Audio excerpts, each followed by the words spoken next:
Salam, hər vaxtınız xeyir olsun. Bugün çox dadlı, ləzzətli, rəndelənmiş, cemli və ya bişmiş qatlaşdırılmış südlə hazırlaya biləcəyiniz piroq resepti bölüşürəm. Çox yumuşaq və çox ləzzətli idi. Yeyən hər kəs çox bəyəndi. Keçək hazırlama qaydasına. Qaba ələnmiş 5 stəkan un əlavə edirəm. Üzərinə yumuşaq kərə yağı əlavə edirəm. Kərə yağını margarinlə əvəz edə bilərsiniz. Əgər yağınız otaq temperaturunda deyilsə, o zaman onu rəndədən keçirərək unu əlavə edirik və əlimizlə umac hazırlayırıq.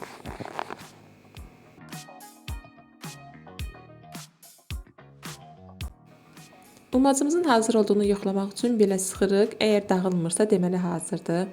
Üzərinə yumurta, qatıq,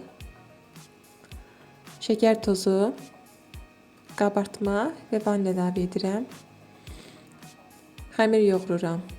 Mən 5 stəkan un götürmüşdüm. Onun miqdarı biraz az gəldiyi üçün, xəmir çox yapışqan olduğu üçün yarım stəkan daha un əlavə etdim.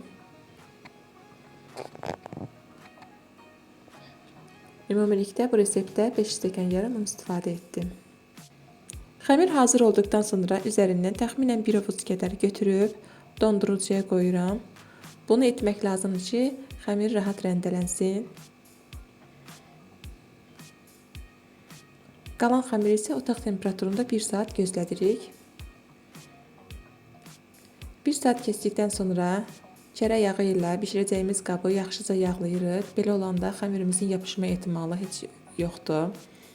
Və xəmiri ora əlavə edib əlimizlə hər tərəfinə bərabər gələcək şəkildə yayırıq. Yaydıqdan sonra çəngəllə dəliklər açıram ki, qeyri-bərabər qabarmasın və üzərinə bişmiş qatlaşdırılmış süd əlavə edirəm. İstəsəniz cemlə əvəz edə bilərsiniz. Qaşıqla hər tərəfinə yaxşıca yayıram.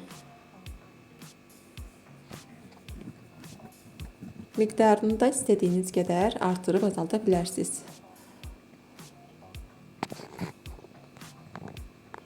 Və dondurucudan çıxardığımız xəmiri üzərində rəndələyirik.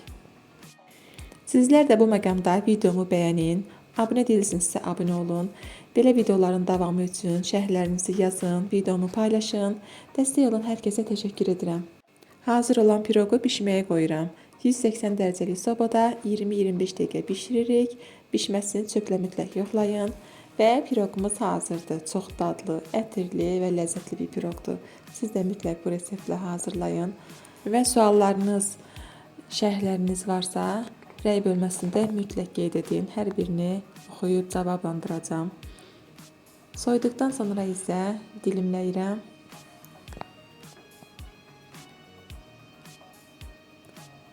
Çox yumuşaq və çox ləzzətli oldu.